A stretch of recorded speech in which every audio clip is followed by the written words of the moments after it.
summer. I rode my bike a little earlier. Good evening, everyone. Welcome to the regular meeting, a May meeting of the Board of Trustees. And we'll start with a roll call. Madam Clerk Treasurer, Hi, Mayor Citron, present.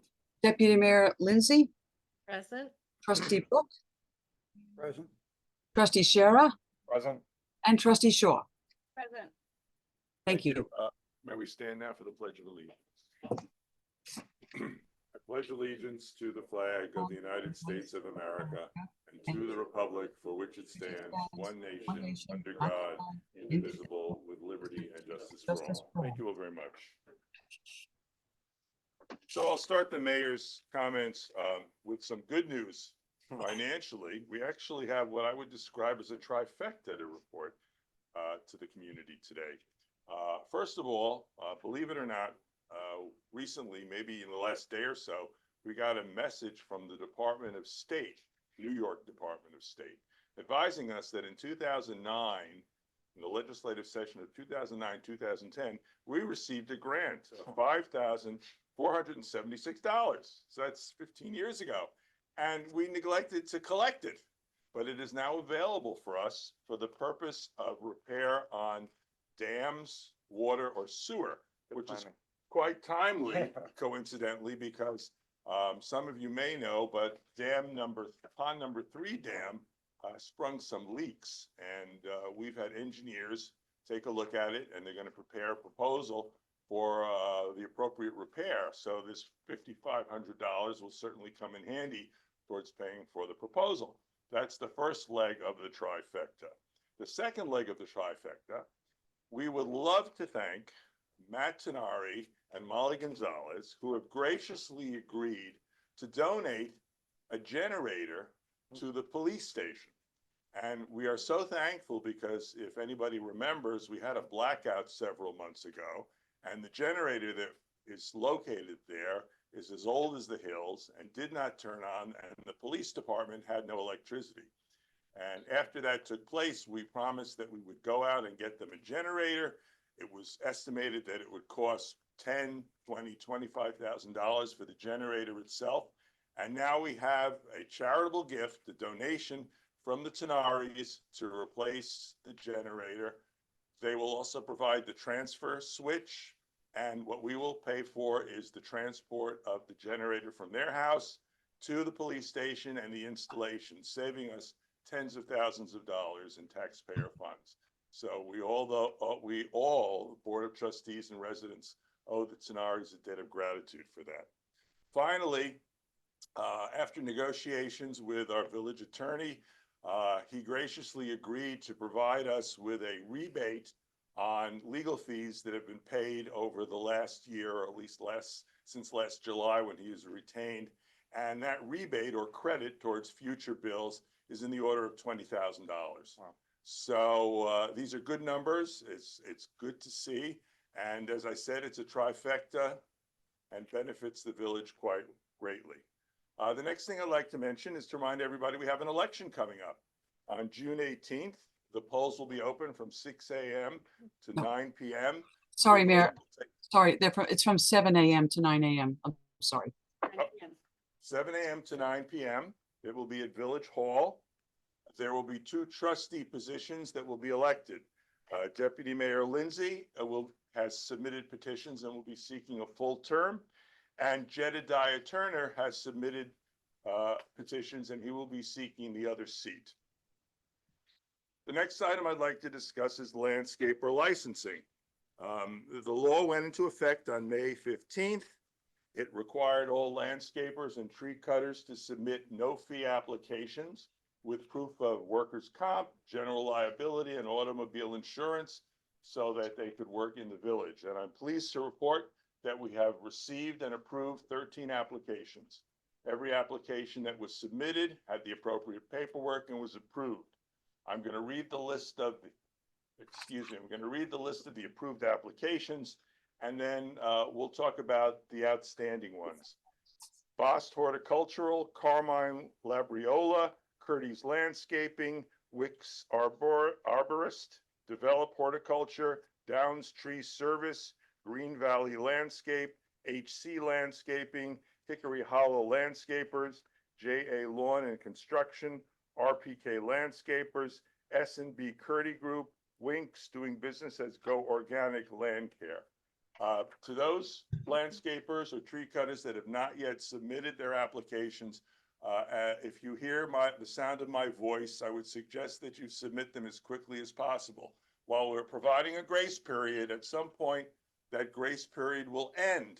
And when that grace period ends, if you have not submitted an application, a landscaper licensing application, you will not be permitted to enter the village.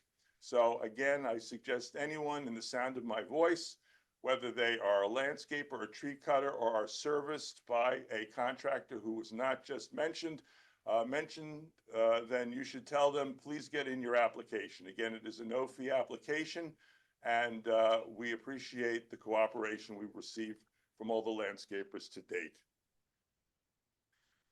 Finally, over the last couple of months, there have been several fireworks displays in the village that were unannounced.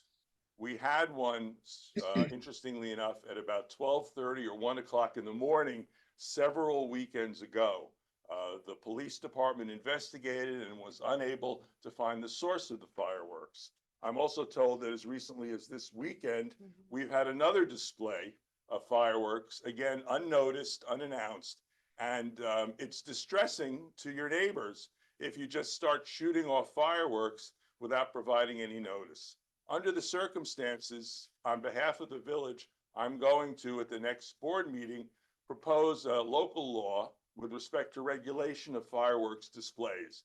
So you can look forward to that, whether it requires notification to the village, a written permit, or some other method. The trustees and I will work that out, but we will discuss a local law at the June meeting so that your neighbors, whoever that might be, are not upset, or their dogs or other animals are not upset by unannounced fireworks. In addition, we have found through some research by our lakes management specialist that the residue from the fireworks, primarily phosphorus and heavy metal, is falling from the sky into the lakes, and specifically Tuxedo Lake, which is our reservoir, and that raises health concerns. So the issue of fireworks displays over the lake is another issue that we will address, because we want to ensure that our lake is stable and is not polluted in any way, shape, or form by the residue from fireworks displays. That concludes my announcements. Thank you for your attention. Okay, public comment. Is there anybody in the room that has anything they'd like to say? Let's start with the editor from TPFYI. Please take the podium, state your name for the record, and please tell us what you'd like to say. Thanks. So I'm Meg Vaught. I live at 17 Ridge Road, and although I am the editor for TPFYI, I'm here making a statement on behalf of myself. I had an incident at my house this afternoon. I was talking about it when I first came in the room, whereby an Amazon truck unknowingly and accidentally ripped a bunch of power wires out of the side of my house and then drove away. The reason for my comment is I wanted to commend the police department for their help and their service. I guess it was Officer Neil Cassell, I don't know if I'm pronouncing that correctly, but I called. They were at my house within 2 minutes. They were able to help track down and stop the driver and, conduct a brief investigation and put together an extensive report. They helped me find the numbers of the individuals I needed to call to make a complaint, collected the insurance information from the other driver. So I just wanted to say then the chief was there as well. Not the kindest of, times to be meeting somebody, but he was very hospitable and nice. And so I just wanted to thank you and publicly let everybody be aware of that. Thank you, Ms. Breitzer, for your comments. Yes, Mr. Reichgott, Chairman of the Planning Board. Excuse me, yes, Jay Reichgott, 121 Knoll Road. Not talking as planning board chair. I am talking about as volunteer for the CSLAP program. CSLAP is an acronym, C-S-L-A-P, and I can't remember what it stands for. It's a state program with the DEC that uses local volunteers to do water sampling of lakes. morbidity testing, a bunch of basic, sampling. The samples get packaged up, sent off to the state. They do testing for various, chemical components, salinity, alkali, that kind of stuff. We've been doing this for years. I haven't been, but, the reason I mention this, it's all volunteers. We could use some more volunteers. Anybody who wants to come out, it's like 4 hours total over the course of the summer. To be a volunteer, you have to be trained. There is gonna be C-SLAP training on Wednesday at our lake, like from 10 to noon. If anybody's interested, get in touch with me and I'll pass it along to Chris Beverly, who's sort of the person in charge of it here. And the best way to reach me probably is through my planning board email, because it's on the website. Thank you. I know for the record, Jay, that the village does provide some funding for that. We did provide funding last year, if I recall. We appropriated some money to pay for some of the testing that was taking place. I'm not sure, I mean, Yeah. great, thank you I very mean, I much. remember that because I met with Mrs. Peverly. Okay, I met with Mrs. Peverly, we talked about it, and we made a contribution towards the testing and the cost of the testing. perfect, excellent, thank you very much. Thank you. And all that data is available, including this year's, last year's testing is all available on the C-SLAP website.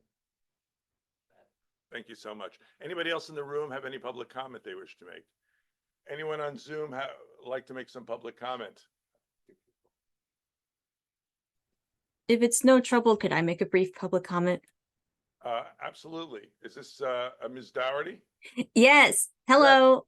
Yes, Ms. Dougherty, for those of you that are unaware, started working for the village this morning.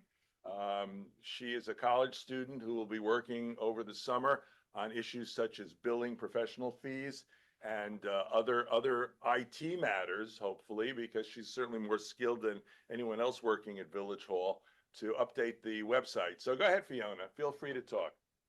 Yep, I mean, you kind of captured the essence of it. I just wanted to say hi, and I'm really happy to be here, and I learned a lot of cool things today. It's been really fun. So thanks for Awesome. having me. Thank you. Thank you so much. We look forward to seeing you the next time you come in, whether it's tomorrow or sometime next week.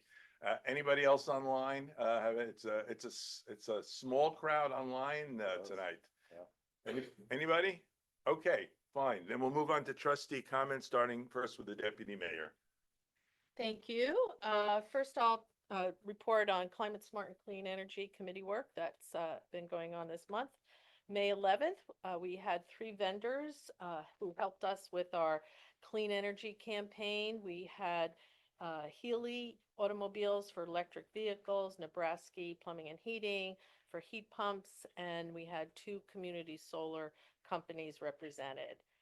So just to remind everybody, the village will receive $5,000 during this campaign if 5 people in the town and village purchase an electric vehicle. We'll get another $5,000 if 5 homes install heat pumps, and another $5,000 if 10 people sign up for community solar. The campaign will also add points towards our certification as a clean energy and also as a climate smart community, and will make the village eligible for additional direct funding for clean energy projects.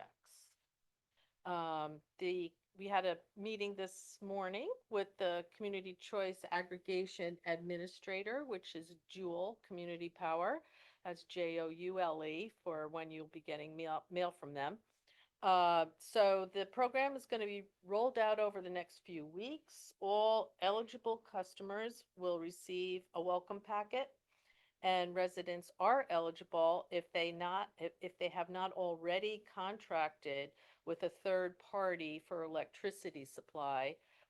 They're also eligible if as long as they don't have a time of use or demand account. Residents who are subscribers to a community solar project or who have a solar roof are still eligible for community choice aggregation. And it is an opt-out program. The welcome packet, I have this, I'll give you these dates, and I'll have to make sure Elizabeth has them. The welcome packet should arrive in your mailbox by June 5th. the initial opt-out period is from June 5th to July 4th. This allows residents to opt out of the program before it even begins. Constellation will be the electricity supplier, will then notify Orange and Rockland the names of the customers that will stay enrolled in the CCA program. Then, mid-July through August, enrolled customers will receive a switch letter from Constellation with additional information. The program launches with the first meter readings after August 1st and ends November 30th, 2025. Thank you very much, Deputy Mayor. Trustee Sheriff. Thanks. I'd like to cover a couple of topics. Am I limited to 2 minutes? You are, no, trustees are not limited at all. Fantastic. You can Okay. speak as long as you Probably going want. to be a little bit longer than 2 minutes. I'll start with the positive.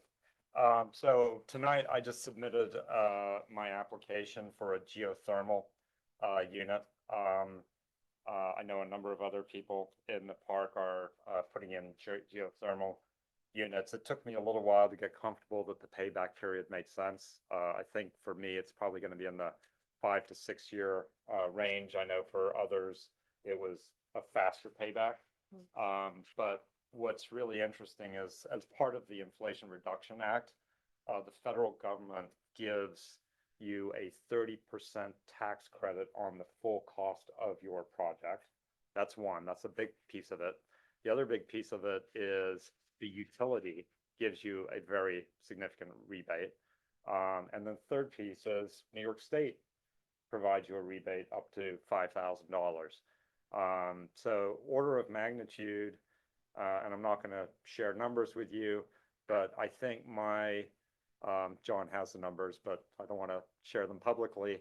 I think my net cost is,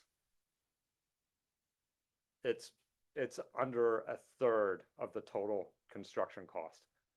Now you need that to get the payback. But you know, big benefits obviously for the environment. They're use way less fossil fuel. That's the big savings, is fuel number two. My fuel number 2 savings will effectively almost entirely go away. So I just want to make people aware of it. I'm not sure everyone's aware of all the very significant, credits you can get. Okay. Second item, which candidly I'm not super happy about talking about, but I'm going to. I wish we had a bigger audience, but this is recorded. So last week I got 3 letters in the mail from the election board in Goshen, challenging my voter registration, the voter registration of my wife, and the voter registration of my son. I've reached out to Goshen several times this week, and finally got someone on the phone who was responsive today. They asked me to submit a FOIL request, which I did, for information around who submitted this and what the basis was for it. When I got the letter, I actually, given that we used to vote in Manhattan, I said to myself, wow, maybe I'm still registered in Manhattan. So I went online and checked, and I'm not. I'm registered in Orange County. Why am I raising this? I'll find out. I'll find out who did it. I'll find out why they did it, or at least what the basis was. But I think it goes to something I've raised previously, which is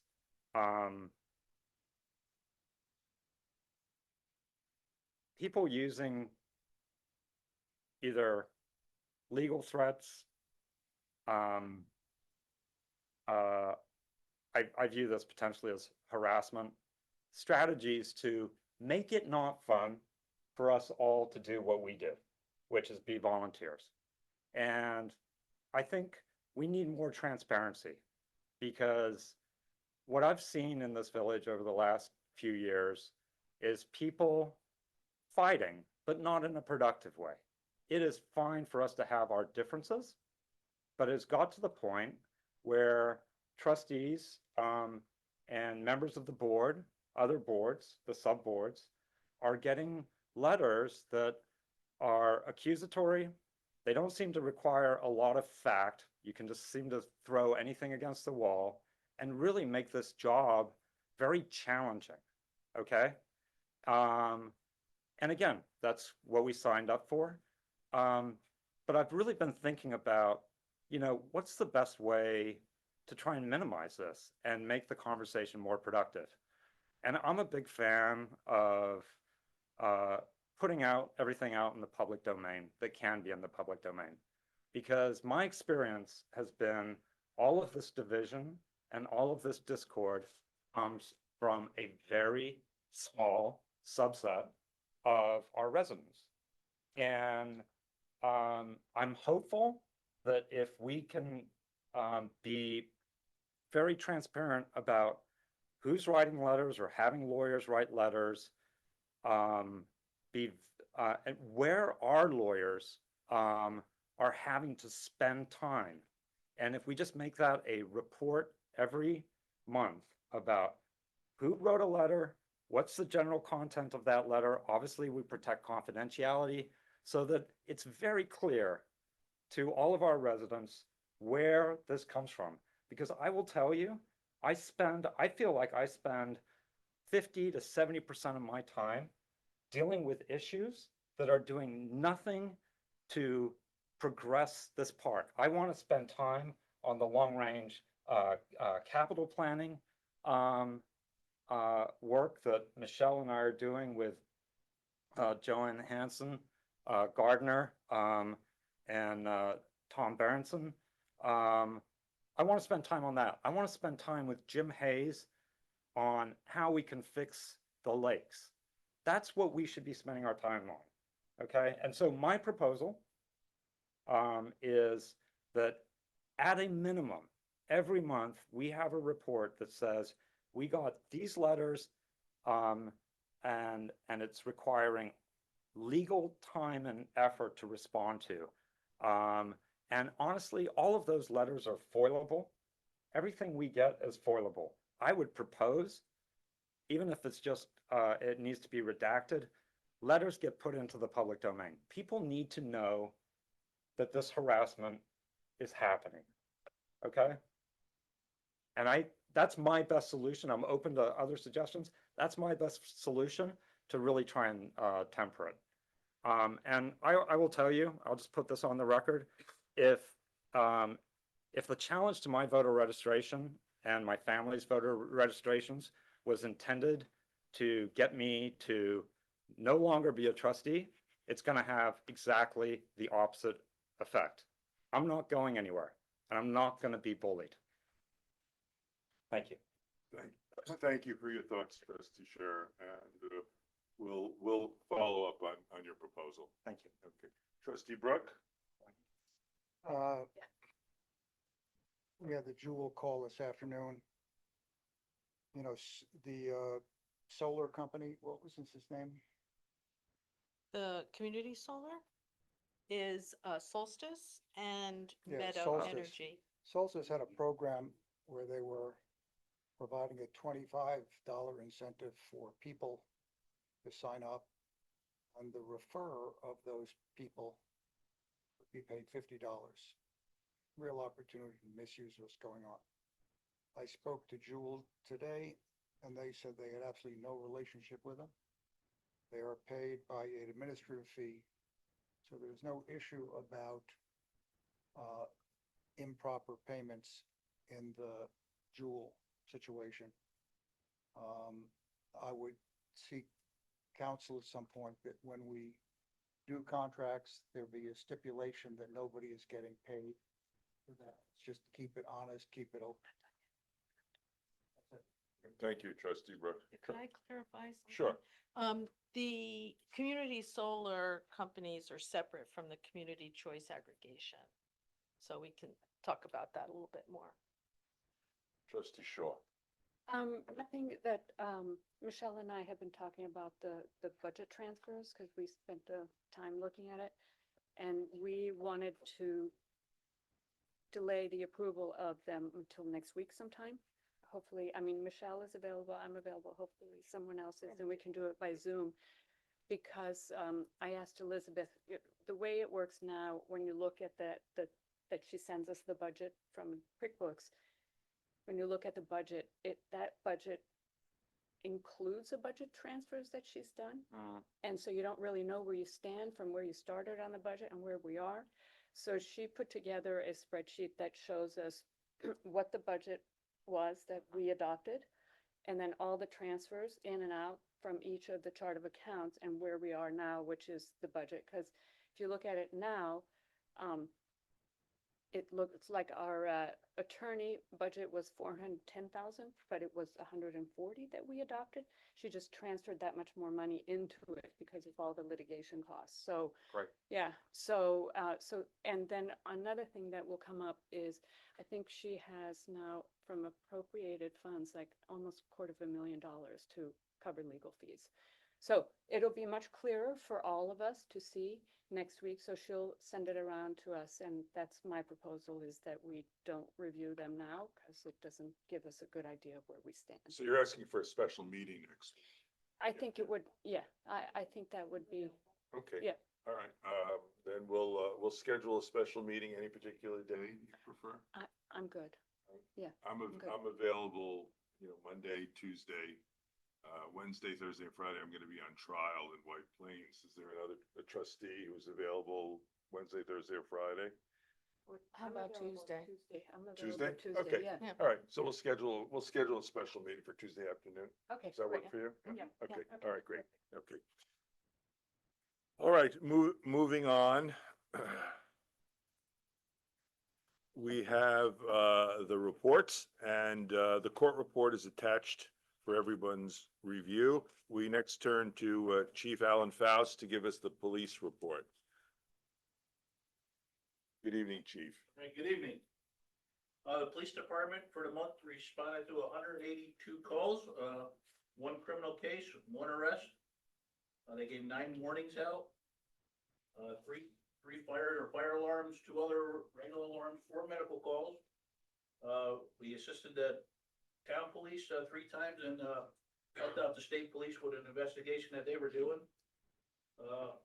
They patrolled 2,629 miles and had approximately 918 vehicles a day.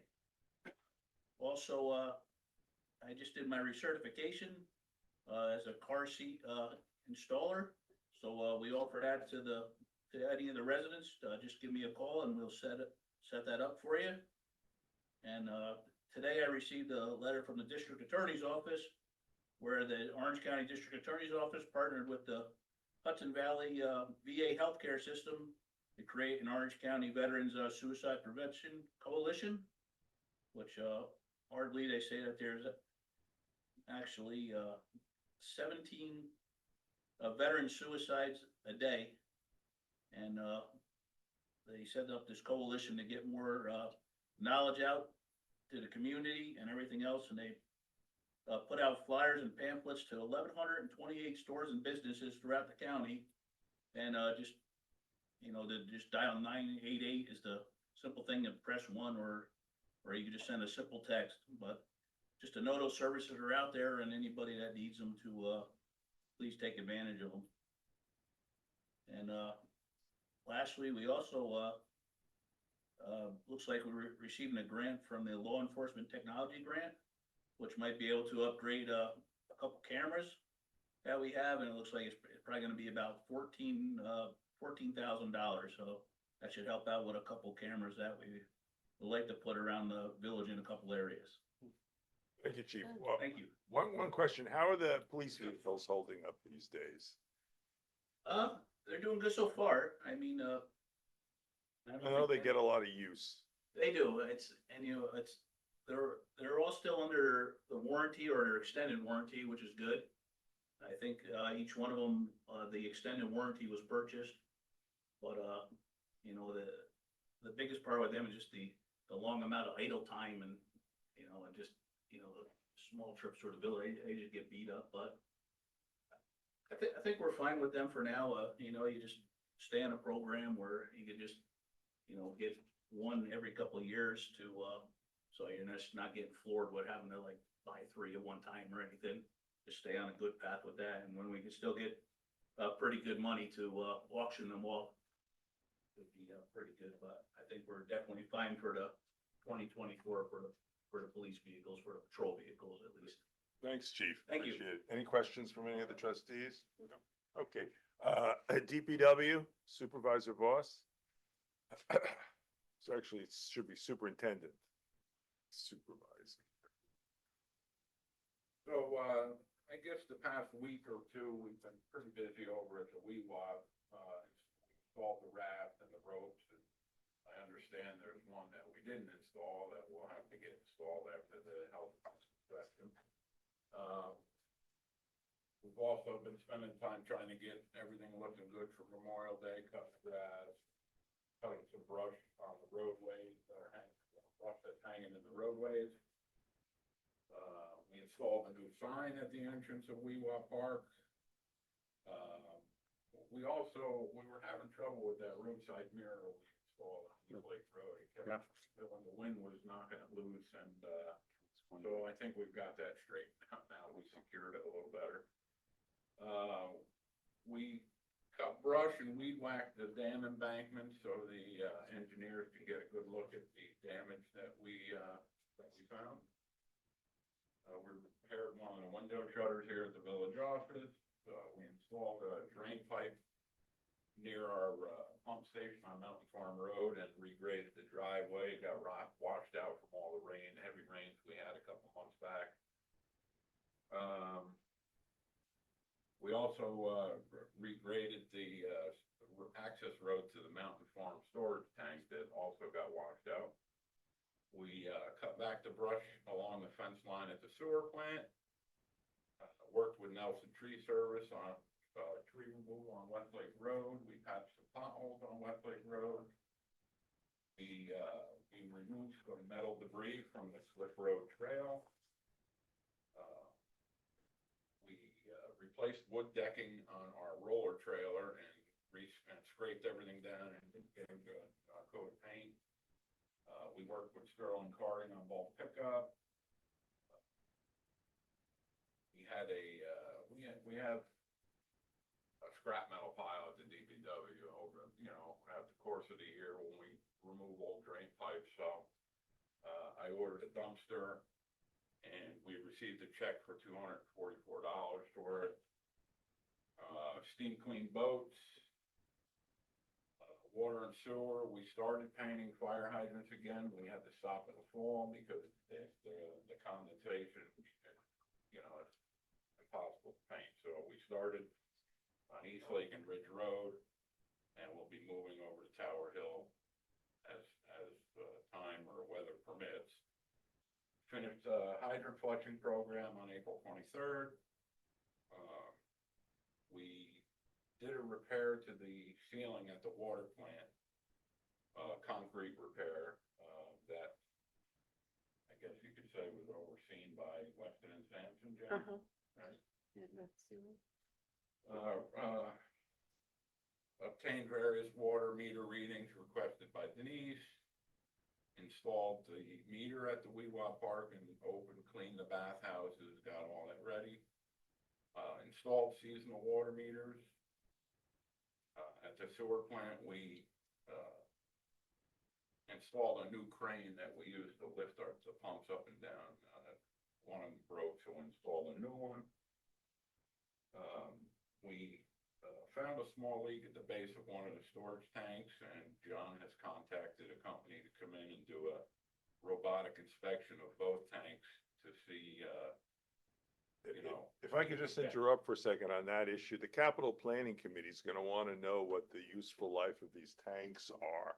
Will the company that we're using that's gonna do the robotic, evaluation of the inside of the tanks, do you think they'll be able to give the capital planning committee any idea how long we can expect to use those tanks? I asked them specifically to give us a report that gives the age of the tank, the life expectancy, and Right. and the replacement cost. Okay, thank you. Yeah. Yeah, good, okay. We have the paperwork from the initial installation. I think it was sometime in the early 90s or late 80s. But They are a high quality tank. They're steel, but they're lined with fiberglass. So I think they've been wearing well. We did have them inspected about 5 or 6 years ago. They made some repairs and things have been going well, but Jeff noticed a leak at the bottom seal. All right, great, good, we'll get a report. Anything else, Jeff? I have a couple of other questions. Yeah, with the water meters, we had, 3 repaired water meters and, we installed 6 irrigation meters. The town has been working in the village on their sewer lines. Do you have any idea, when they might be completed with the work that they're doing? I'm not exactly sure, no, they did a lot of work in here. I know they have a little more to do on Lake Stable Road. The town employees installed a manhole there so that Tam, who's doing the work for them, can continue doing their work. But I can find out, but I don't know. That's fine. Will your department be involved in the removal of the old generator and transferring the Tenari's generator to the police station? It certainly could be, there's no reason to pay somebody to do it. Right, I mean, obviously, we need an electrician to do the connections, Right. okay? But as far as transporting it back, no, Right. we can handle it. and that steampunk old generator, we're gonna try to sell it or, scrap it, we'll see what happens. Mayor, this is Jared. May I interject for a moment? Sure. In order to accept the gift of the generator, the board will have to adopt a formal resolution to that effect. I have some language that you can recite orally tonight, and then we can have it, formalized in writing if that's what you'd like to do. Sure, that'd be great, thank you, Jared, appreciate it, okay. Okay, thanks, Jeff, anybody? One other thing, I think you have it in your packets, but there's, I put together a list of roads to be paved. So you can let me know which one to try to do. Okay, that's important. We'll discuss that. We want to hit the roads as required. Ooh. Hefty. Yeah. Okay, I think the totals were just for, Yeah. that we're not intending or recommending everything in one year. To your 5-year plan or whatever, yeah, the capital planning committee will make those determinations, Yeah. which roads they believe should be done. That's great. Okay, they've already met twice, right? We have, Yeah, yes. yeah, good. Okay. All right, thank you very much. The next report comes from, John. Large projects in the village, the Pays new house, and a few others going fairly well. A couple of minor issues, maybe change in contractor at the Perna property on Lookout Stable Road. We also had a report of some kind of suspicious fluid, not much, coming off the back of the Pays house. So I'd asked the property owner to have the fluid or the soil tested. So they took some samples about a week and a half ago. They should get the test results back, I think, by the end of next week. It was a very small amount of fluid, but it had a little bit of a rainbow appearance. But we have no idea and no reason why there should be any petroleum or anything on that property. But they are getting it tested, and I'll let you know what those test results are when they come in. Most of the smaller projects are going well. 86 Pawtucket Road, 15 Weewa Road, 17 Weewa Road. We've been talking to a few people that are interested in purchasing 72 Lookout Road, which has been a quasi-problem property for a couple of years. And we're making some progress there with possibly getting the oil tank tested. The issue was the oil tank. I think that a lot of people were concerned about the condition. Well, the issue They there, did a tank test. yeah, the issue there for clarity is that the bank who owns the property is not really letting the proposed owners do their due diligence, which would include more issues regarding the tanks. And there was a tank test done. Didn't give you a whole lot of confidence because the last page of the report kind of said that, they're not really giving you a guarantee of any type. So obviously people that were proposing to buy the house had some questions. So It's progressing. it is. It is.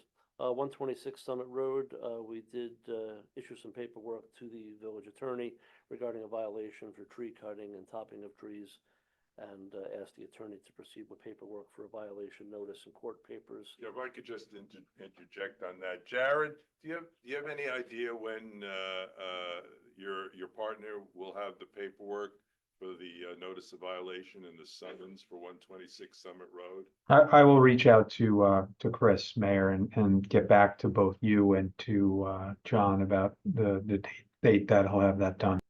Thanks, I appreciate it. I believe the condition remains untouched.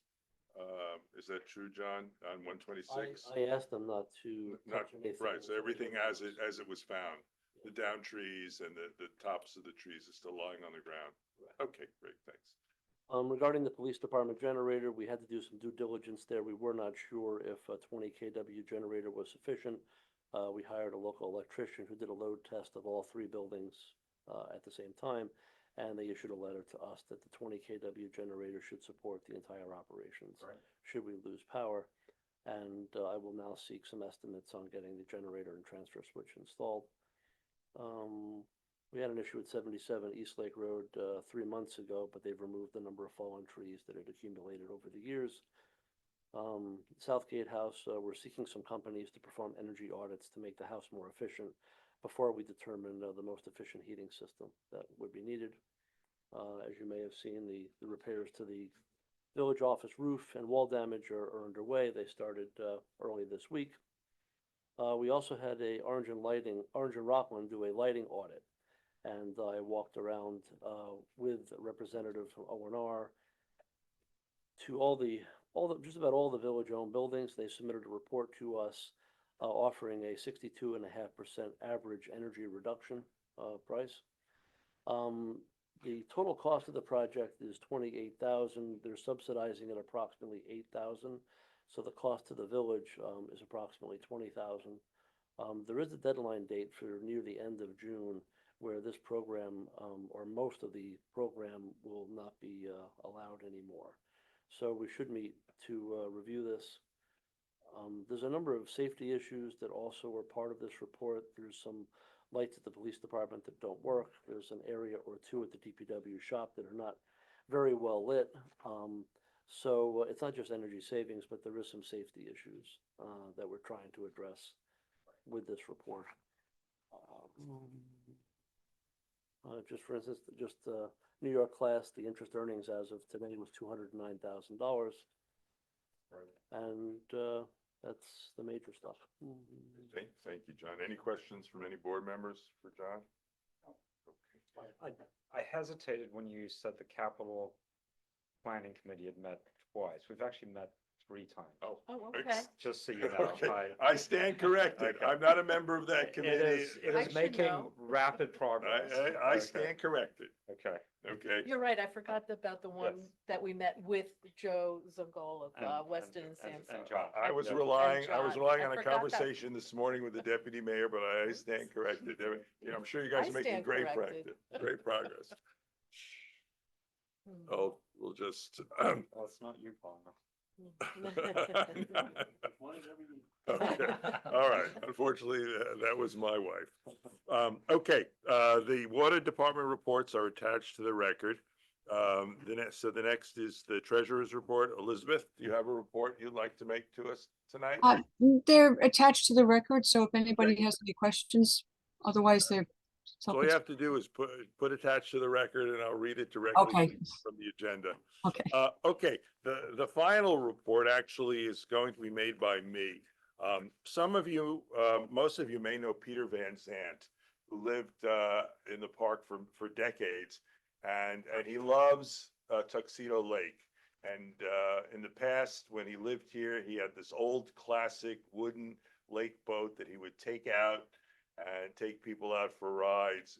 He's continued to be involved in the community, even though he no longer lives here. And one of the things he does is he tests the lake. And on May 3rd, he sent me a rather an informal report, but he asked me to read it publicly. So I'm going to essentially summarize his April Tuxedo Lake report. He could not be here tonight to do it himself. He describes the water as crystal clear. He says the pH is 7.0 and balanced. He found no evidence of the return of Eurasian milfoil.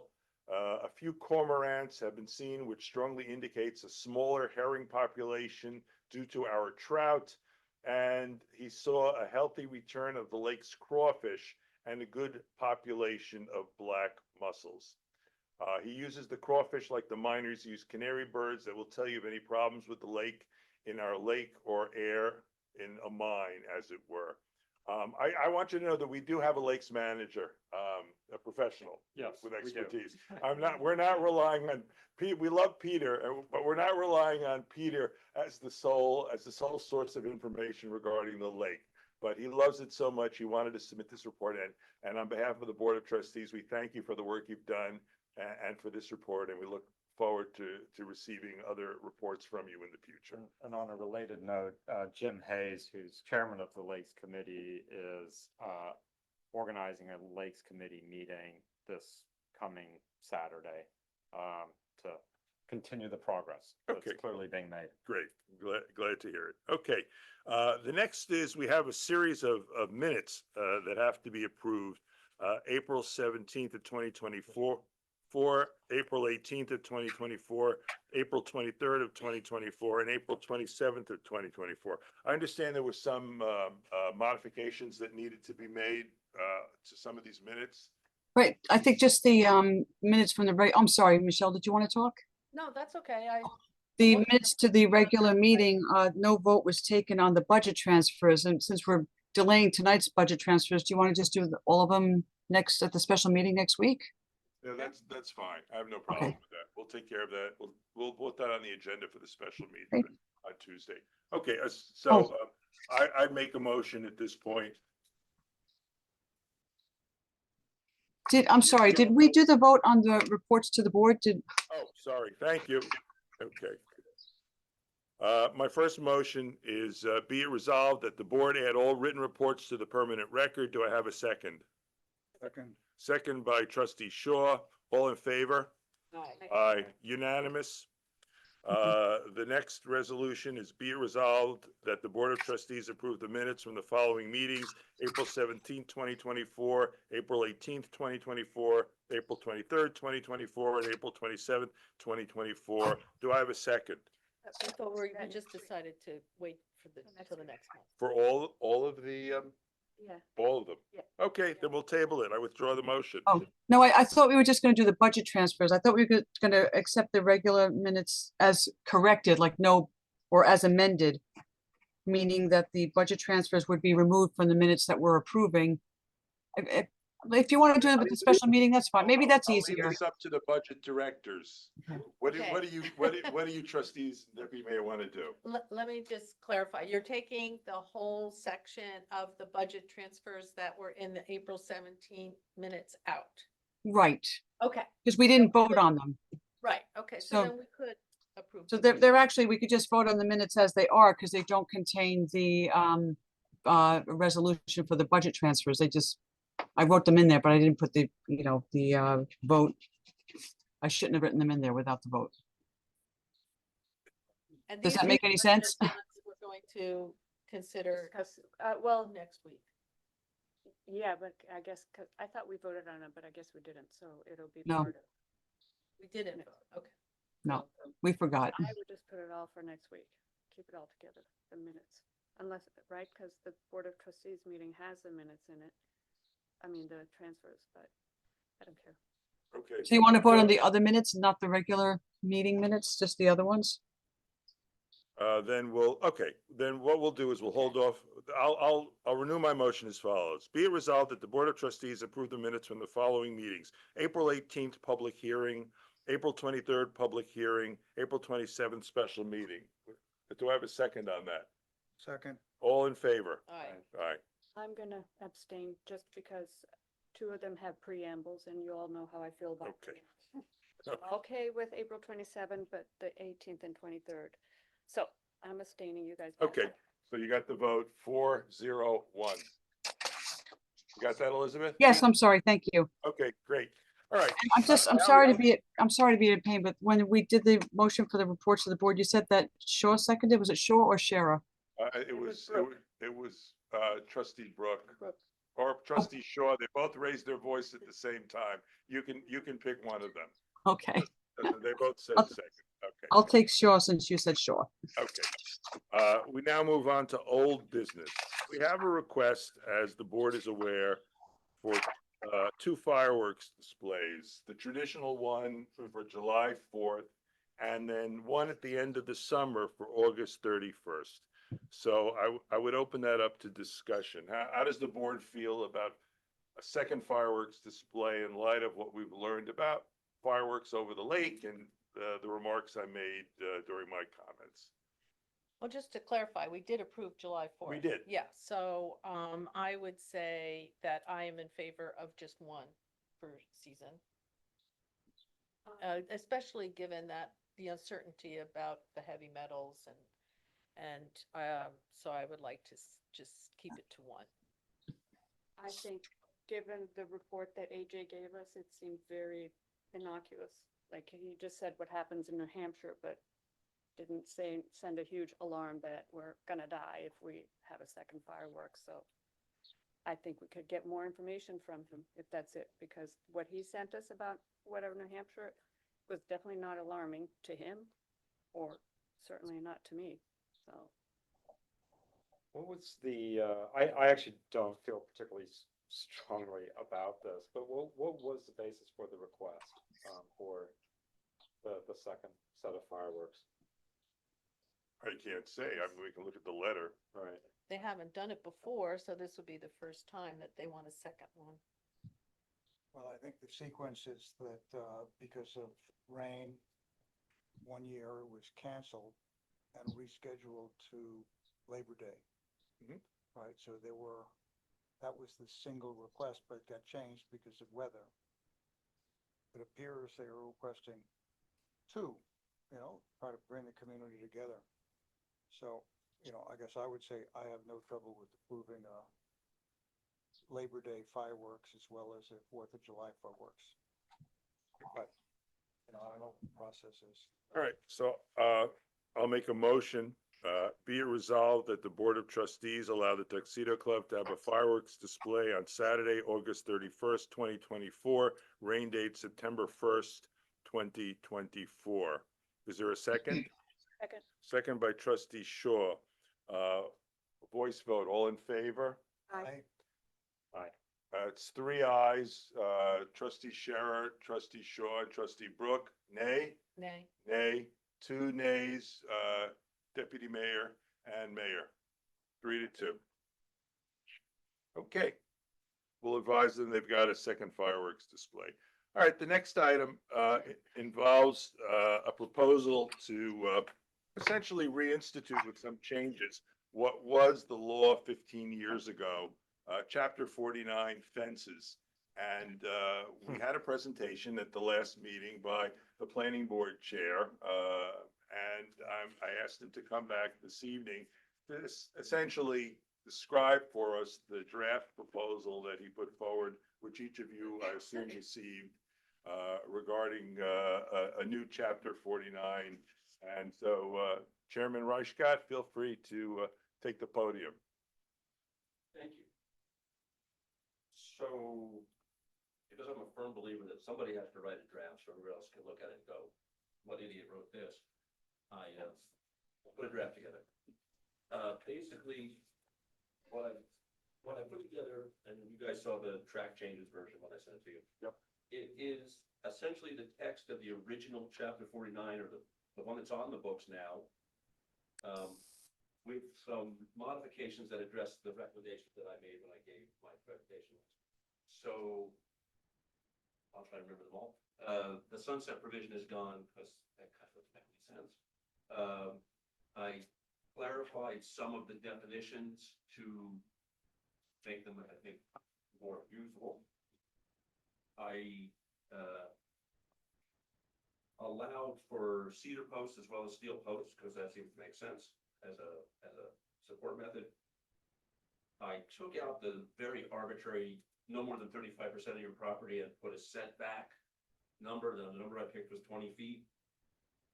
That is what we call in the engineering community a WAG number, but it seemed about right, and it's 3 times as far from the road or any other line as the height of the fence, which helps make it invisible. And that also solves what is a sort of a second problem in the way the law is written, which basically says that anything that isn't on the property line is an interior fence. So if you were clever, you could put your fence, your perimeter fence, 6 inches in from the line, and now it's a perimeter fence, and you could, and then what's the difference? And the last thing I did was I changed it from language that said, if you follow the rules, you don't have to get any approvals, to a very limited approval process, in that you would have to present a plan that shows where the fence is going to go, and sample for manufacturer's information about the posts and the fabric of the fence to the building official.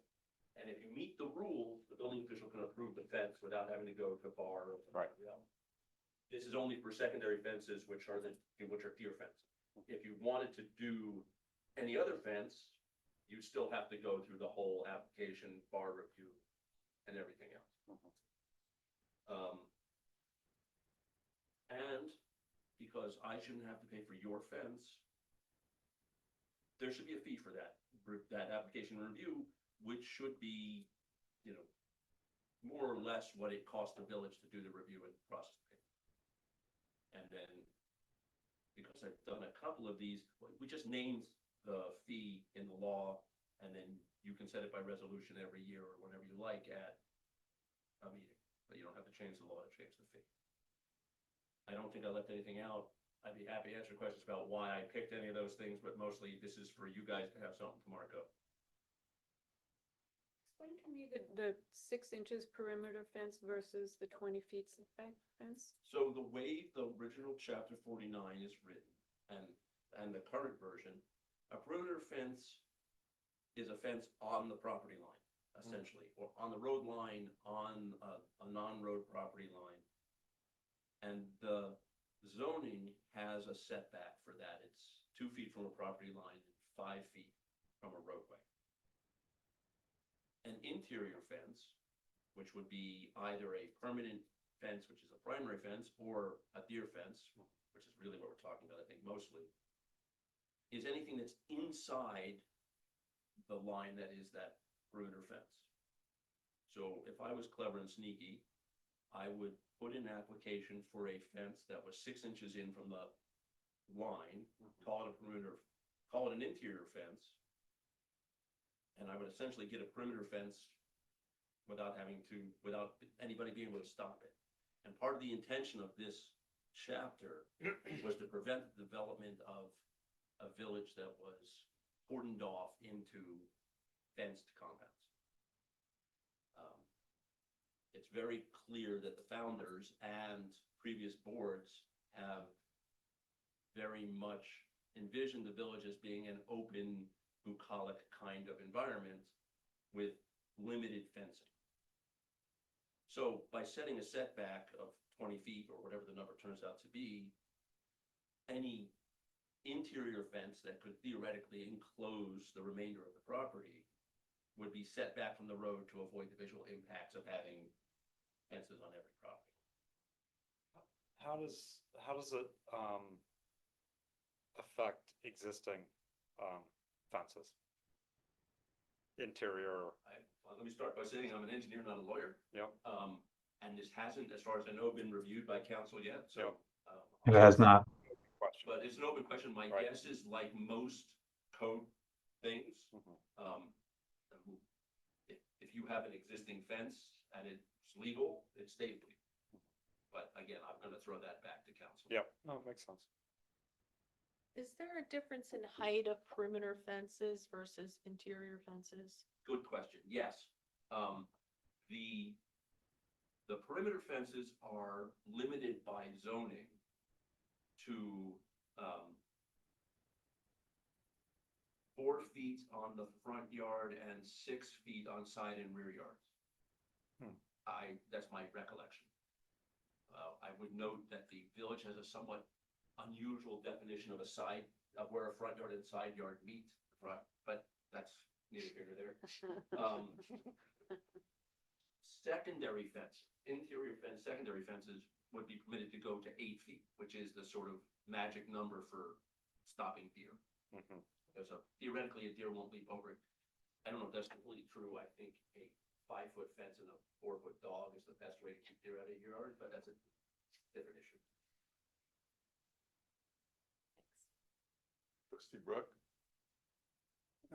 Look, I really like the simplicity of what you've ordered. It's user-friendly. You don't have to go through a cumbersome process if you follow the rules. I think it's great. Thank you for putting it together. I agree with that. Pardon? I agree with you. Yeah, All right, so, why don't we, the purpose of this is to schedule a public hearing. So let me make a motion with respect to this particular proposed law, local law.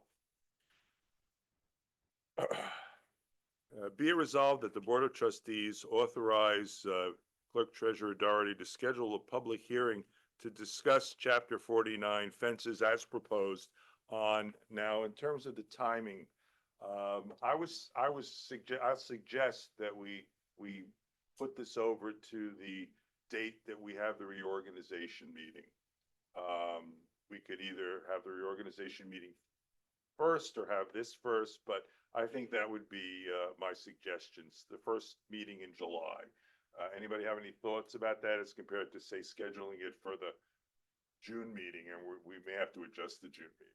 I'm fine with that. The July reorganization meeting? Or, I mean, how about having a discussion at the next meeting and then keeping it open? I mean, I think this is a pretty, people will be interested in it. Okay, Yeah, but so- if we were to put it on the agenda for the next meeting, it would be with an agreement that we keep it open until the reorganization meeting? Yeah, I just think it gives people more time.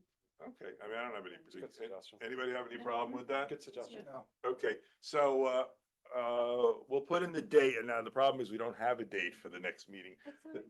the We're ne- good. The next meeting is June 19th. It is a federal and state holiday, and I am asking it that the board reschedule it farther down in our agenda to, the 26th, which is the following Wednesday.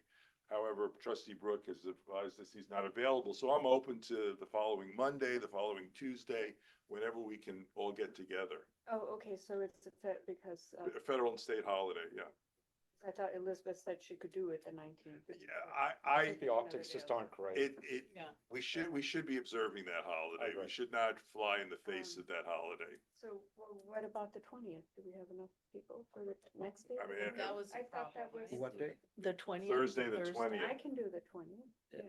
Thursday the I 20th. think, Elizabeth, spoke to everyone, and the 20th was a problem for somebody. It's a problem for me, but listen, you'll have a quorum without me, so feel free to go ahead. Yeah. I'm not gonna be insulted. I'm in the same place on the 26th, so we have a quorum. I can call in on that, the original date you suggested, The 26th? the 26th. I can call in for the first half Let's do hour. that. Okay, all right, 26th then. I'll call in for the 26th, okay. first half hour. All right. So, be it resolved that the Board of Trustees authorize Clerk Doherty to schedule a public hearing to discuss Chapter 49 fences on June 26th of 2024, and that the public hearing will be held immediately preceding the 7 PM meeting. So perhaps 6:30, Elizabeth? What do we give it, about half an hour? Yeah, we could, or we could just start it at 7. Often we've just started the public hearing at 7, the normal time, and then when it finishes, we go right into the meeting, but it's Okay. up to you. That's fine. All right, I make the motion to a second for the date of June 26th for the public hearing. At 7 PM, I'm sorry, Yeah, or that's 6, fine. okay. Yeah, second? Second. Second by the deputy mayor, all in favor? All right. Aye. Aye. Aye, okay, great, thank you very much. Okay. Next item on the agenda.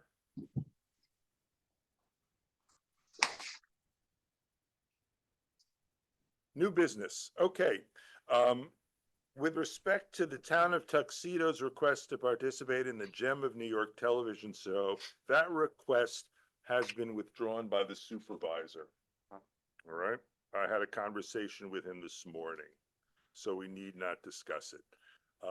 Item B, travelers insurance coverage.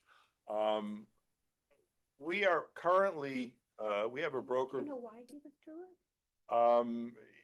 I guess you'd have to talk to the supervisor about that. We had a brief conversation about it, and I had asked him if he could have the production company actually appear by Zoom to explain what they wanted, rather than putting him in the position, since it's, you know, he's the supervisor, but he's not going to be doing the filming. And we talked about it, and he reached the conclusion that it just wasn't something he wanted to do. However, I will note that he's going to come back to us with the production company in October, because they will be returning in October for a second filming, and they will make a presentation to the board at that time. They couldn't do a presentation by Zoom? That seems a long time away to do a presentation. I mean, we're June, July. They're going to be August, filming in September. June for 2 days. Yeah. And the supervisor made a determination that he did not want them to include the village for those 2 days of filming. And obviously, he would need our permission to do it, and that's why it was on the agenda. He did say that he would come back in October to make another request for, to film in the village, and we'll address it at that time. Okay, I mean, that's essentially it. We are I put down travelers insurance coverage as the agenda item, but what I'd really like to talk to the board about is the broker who represents us with respect to our insurance coverage. For many, many years, the broker was a firm by the name of Marshall and Sterling. Some of you may have heard of it.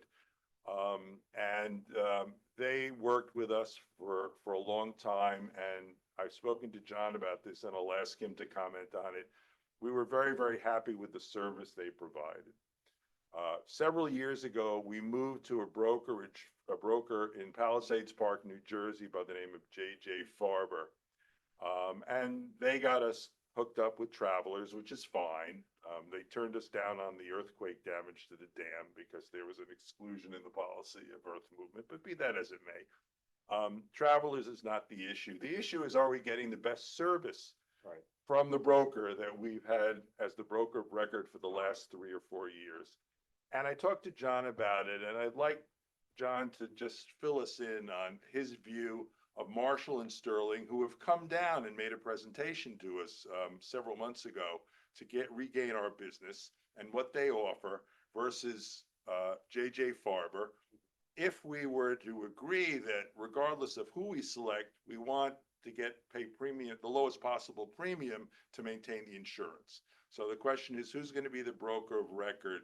1, J.J. Farber. 2, Marshall and Sterling. What do we get from them aside from the insurance policy? And this is all on the assumption that either of those firms could get a traveler's coverage for our various policies at the same price. So John, I'll turn it over to you because you're essentially the historian on this. Yes, when we spoke to Marshall and Sterling, we asked them what additional services they provide us, focusing on training and litigation avoidance, so we can keep our premiums down and our losses as little as possible. And they came up with a sheet that they offered to us, where they can provide OSHA training for our workers. They can provide analysis on site values and property values for insurance purposes, and a handful of other things that they're offering to us if we make them the broker of record. And we've been advised, if we make them the broker of record, they will be able to get the traveler's premium that we're currently being offered by J.J. Farber for the same price. So we would benefit from the pricing. We would benefit from having Travelers as an insurance company, which at the time many of the board members preferred.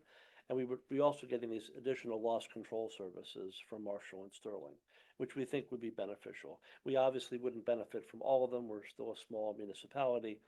But we feel there might be some additional value added by going back to Marshall and Sterling by making them the broker of record. And just since you've been here since 1994, what's your experience? We had Marshall and Sterling for a long period of time. What was your Yes. experience with them in terms of the service they provided in the past? I don't remember any real issues with Marshall and Sterling.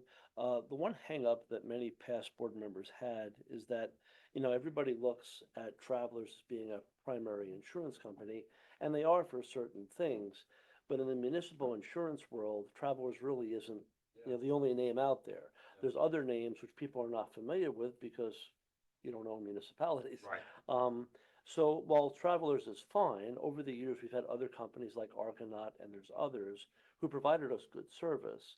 But for several years, people were always hung up on getting Travelers. So now we have Travelers. We're getting a good price. But we'd also like to take advantage of some of the additional services that Marshall and Sterling can provide us as far as future litigation avoidance and extra training for DPW. So that's what we're looking at. And we do not pay a fee for these services. The brokers make their money on the portion of the premium payments, which is, according to the budget, I mean, correct me if I'm wrong, it's about $120,000 for insurance. I don't remember. Well, we I think budgeted we're 108 last Yeah. year. What and is then that order of I think we magnitude? Yeah, increased it. yeah. And we increased it by Yeah. like 10. Yeah, so 10, so 118,000 or something like that. Mm. So, I mean, it's obviously a question, and just to be fair to JJ Farber, you know, I've had multiple communications with them, claims regarding the roof here at Village Hall, claims regarding the dam, which has been denied based on an exclusion in the policy. What's your view of the service we've been receiving from JJ Farber as compared to what we did receive from Marshall and Sterling and what we could get to them get from them in the future? You know, we have not had JJ Farber for that long, so it's not really a very fair comparison. Mhm. They're also, just so you know, they're also, at least at this point, denying any coverage for the water tank leaks. So, Well, Well, they don't make that decision. It's the well, carrier. that well, we makes the did decision. notify them and they Yeah. were gonna have someone inspect the tanks. But Yeah. from the onset, they were very, you know, resistant about Hmm. what may happen to the tanks. Wow. But it also is not a fair representation. We've only had JJ Farber for approximately 2 years, maybe 3. You know, we had Marshall and Sterling for, you know, probably over 20. Yeah. My only pet peeve was always that whenever I spoke to Marshall and to JJ Farber, they're in New Jersey, is they always kept referring to us as a township. We're not a township. There are townships in New Jersey. There are none in New York, but that's my own personal pet peeve. It's not really relevant to the decision. So the question becomes, where do you stand in terms of authorizing me as the mayor to get to change brokers? How do people feel about that? I think it's a good idea, but obviously it's a board decision. Well, it seems like we're getting the same price for the Travelers, but we're getting additional services.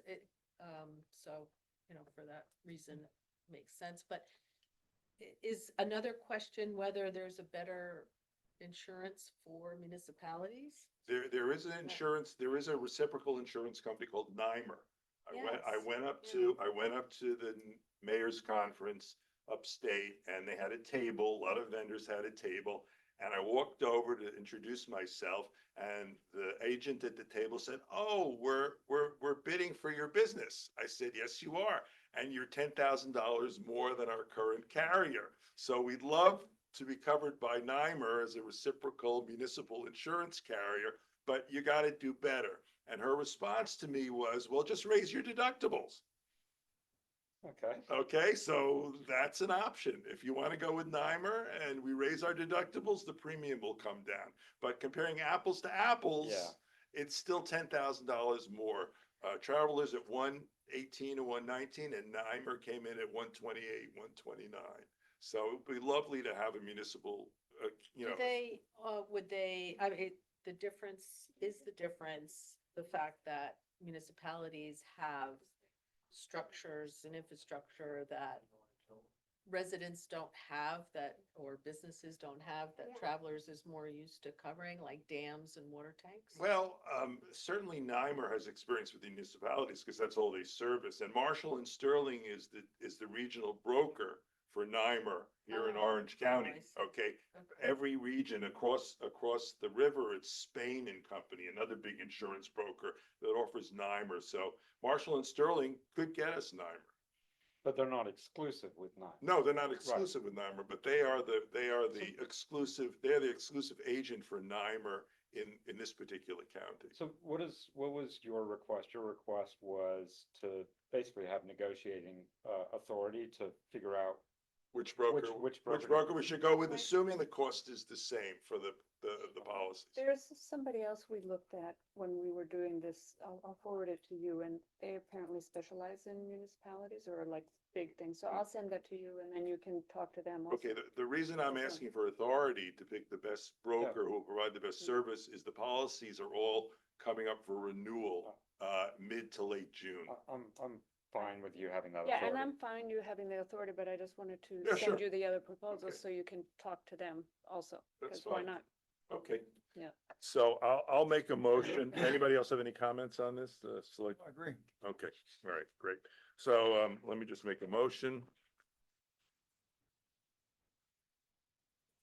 Be it resolved that the Board of Trustees authorizes the mayor to negotiate with, J.J. Farber and, Marshall and Sterling, plus an additional carrier as provided by trustee Shaw with respect to being the, village's, broker of record, and selecting the best, selecting the broker that offers the best service, on the condition that the, policy premium for travelers or for any other carrier we should substitute for travelers is the lowest available policy. I make that motion. Is there a second? I'll second that. Second by the deputy mayor. All in favor? Aye. Aye, Aye. okay, thank you very much. All right, the next item is water budget modifications, and I'll turn to trustee Shaw for that. I think we're gonna do all that next week. Okay, Elizabeth was gonna put together that spreadsheet for the water. sewer, I mean, and- if I could just interject for a second, this is completely separate from the budget modifications that we approve at meetings. This is about the water budget for fiscal year 2024-25, as opposed to this fiscal year's budget. So when I went to submit it to the state, they rejected it basically because it shows a net loss. You can't show a loss in a budget. And so we just had to put a number in the appropriations line. And we had done the same thing last year, even though we haven't used it so far, it's there. And then there was just two small changes to the benefits lines. It's completely different, really. Does that make any sense? It does, but is that something we can, like, I haven't looked at it, have you? No. So can Michelle and I look at it and then we Deal with discuss it that next week. next week next week, also? we'll put it on the agenda for For next week. Tuesday? Yeah. Yeah, Okay. Water budget modification will be tabled until next Tuesday. just Okay. to clarify fiscal year 25. Yeah. June meeting date, we've already selected a date, so be it resolved that the Board of Trustees change the date of the regularly scheduled June meeting from Wednesday, June 19th, a federal and state holiday, to Wednesday, June 26th. Do I have a second? Second. All in favor? Aye. Okay. Next item on the agenda is the Town of Tuxedo Summer Camp Agreement. This agreement is essentially mirrors last year's. The fee that we charge the town, the proposed fee remains the same at $5,000.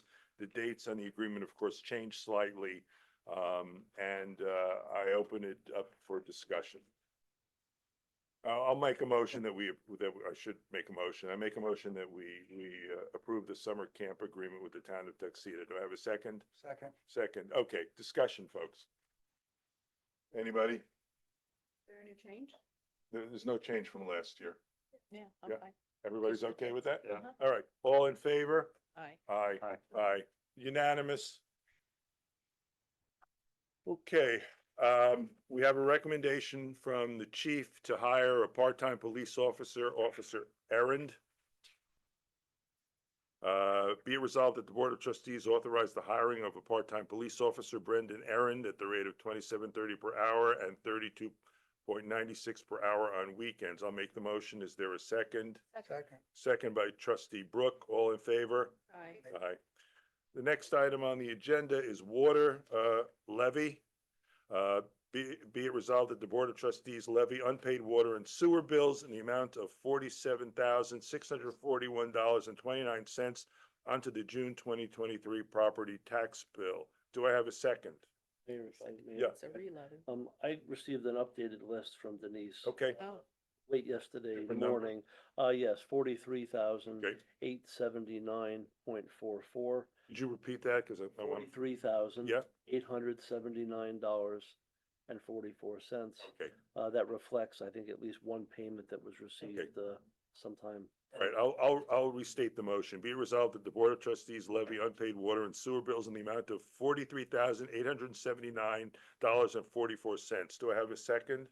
Second, Second by Trustee Brooke. All in favor? aye. Aye, unanimous. Okay, next item is the approval of the new fire commissioner. I received a email today from Gardner Hempel, highly recommending Kent Clark, or is it Clark Kent? No, sorry, Kent Clark, who has a tremendous amount of experience with the fire department. He was previously a commissioner.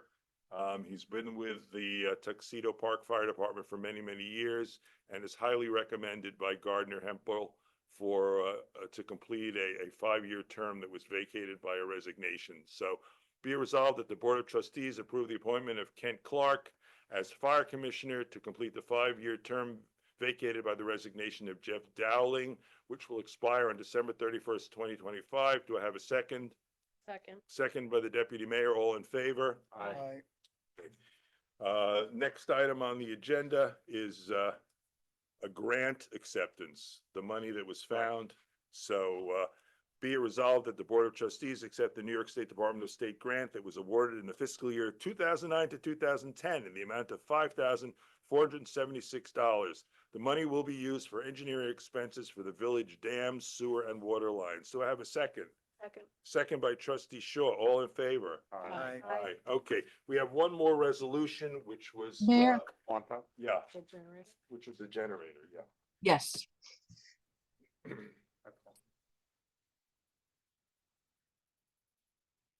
Thank you. Yep. Okay, this is an additional resolution relating to the acceptance of the gift of the generator from Matthew Tenari and Molly Gonzalez. Whereas Matthew Tenari and Molly Gonzalez have presented the Village of Tuxedo Park a gift in the form of an emergency backup generator valued at a total amount of, we have to put an amount on it. How do we do that? Jared? Are you there? Yeah, I am. Do we know, from the Tenaris or Molly what the price was? We do not. The generator's approximately 3 years old, but in good service.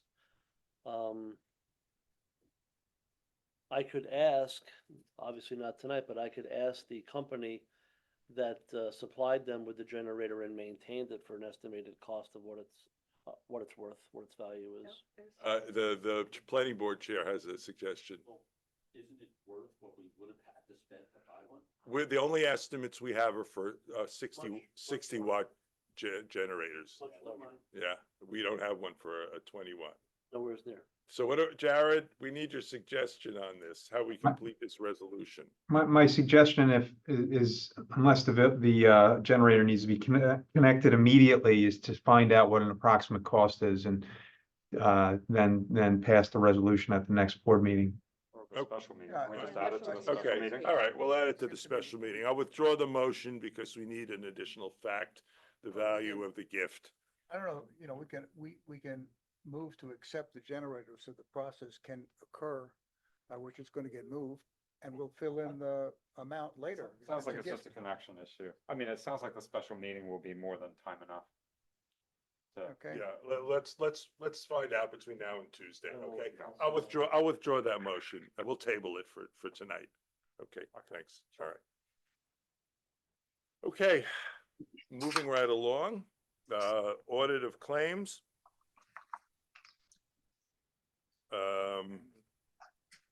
Okay.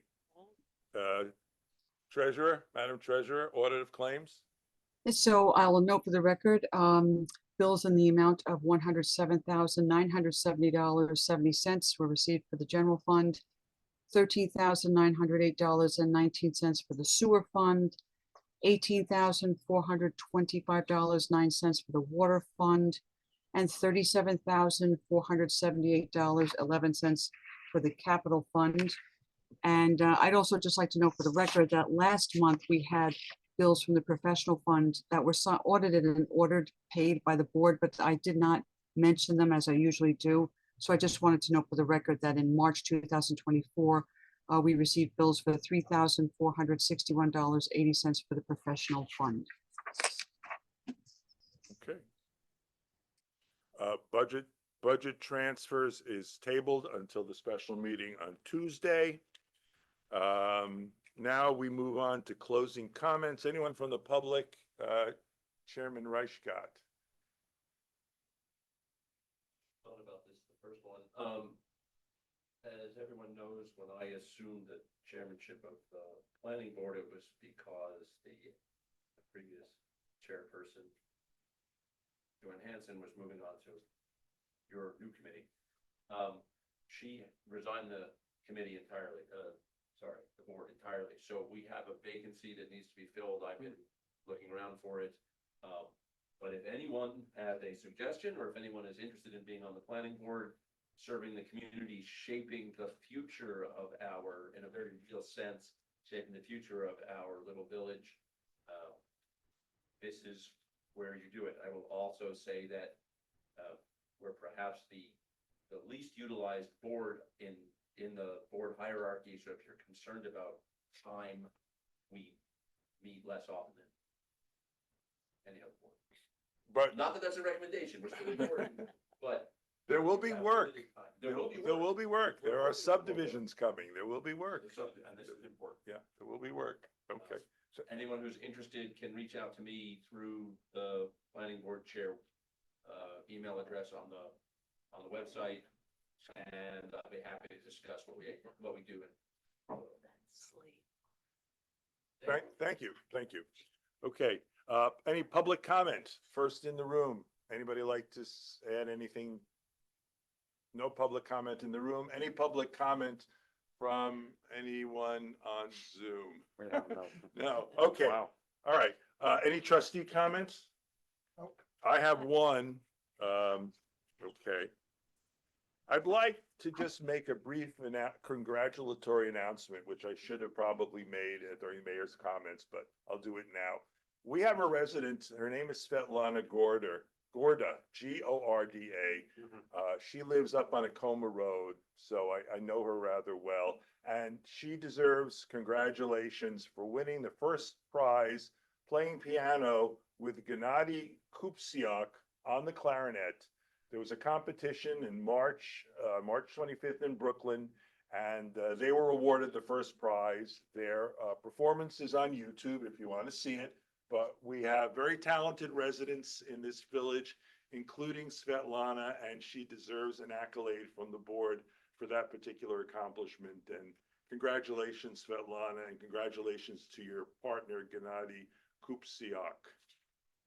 With that being said, any comments from the trustees?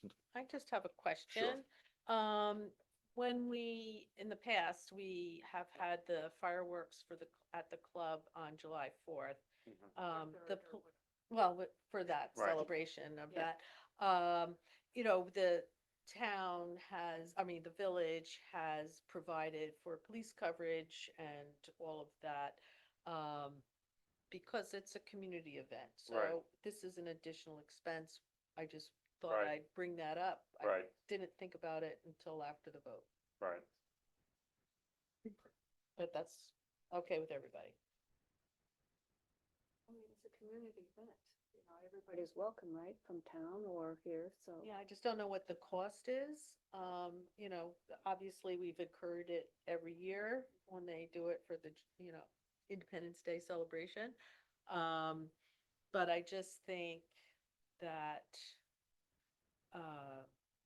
it's just, I don't know how much it costs, and I just think we probably should have asked that before we voted. Right. I don't know if we should follow up and this is for, I do think the club benefits from having two big events. I don't know if it's worth it to discuss the cost of police coverage. Listen, I think I offered in one of my emails and this is not accusatory, I think I offered to have a conversation with the club to get more information and I don't remember getting any responses. I'm happy to do that, get more information about what they're trying to achieve, who gets invited, what resources they're gonna need from us. Right. That's why I started with, is there more information? And so I'm happy to do that. I mean, Well, look at it this way. It's been approved 3-2. It It has. can be revisited. Correct. So would the consensus of the board be that trustee Scherer speak to the club and report back to us at the June meeting? I would just like more information, and then Yeah. when we all have more information, and I'm not saying it's gonna change the vote or not, but like, at least we have better information. Yeah, I just didn't think No, of because it. that's a legitimate question. right? And Cost. also, has the fire department been asked if they're Right. can provide the Let, service let that they me, let normally me speak to the provide? general manager and the chairman and Okay. get some more information. Thank Okay, you. so we'll put this on the agenda for June. We can always revisit an issue. It's not until September. Okay. We're now going to go into executive session to discuss, to receive legal advice from our attorney. So I would make a motion. Do we need to be more specific? I feel like we've been chastised about not. Okay. Yeah. Legal advice from the attorney with respect to the Potential litigation, litigation, potential litigation. yeah, well, potential litigation and the Orange County Board of Ethics. How about that? Discuss public safety also. Public safety? Then public safety is, I don't know, is public safety a executive session? Yes, Is it? yes, Jared? he was pretty clear about that. Public safety in what sense? That's. Yeah. I mean, I don't want you to have to disclose what it is, but Yeah. public safety is generally a public issue. There are very few items that of public safety that require private discussion. All right, we'll go with potential litigation, attorney advice on ethics issues, and based upon that, be it resolved that the Board of Trustees enter executive session for the purpose of discussing those issues. Do I have a second? Second. Second by the deputy mayor. All in favor? I, Aye, okay. Thank you, folks. Yeah, I guess. Hey, 8:30, pretty good. Mayor, do you want the village clerk present? Yes, the village clerk can be present, absolutely, yeah. Village clerk, village attorney, and you, yeah.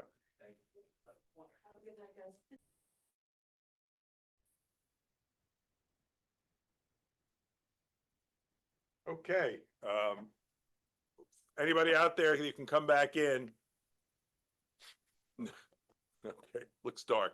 All right, there is a Okay. motion to be made, but I'm recused, so I'm not gonna make it. I'm trying to remember. Okay, I'd like to make a motion to settle the Genesis real estate or the People versus Genesis real estate issue.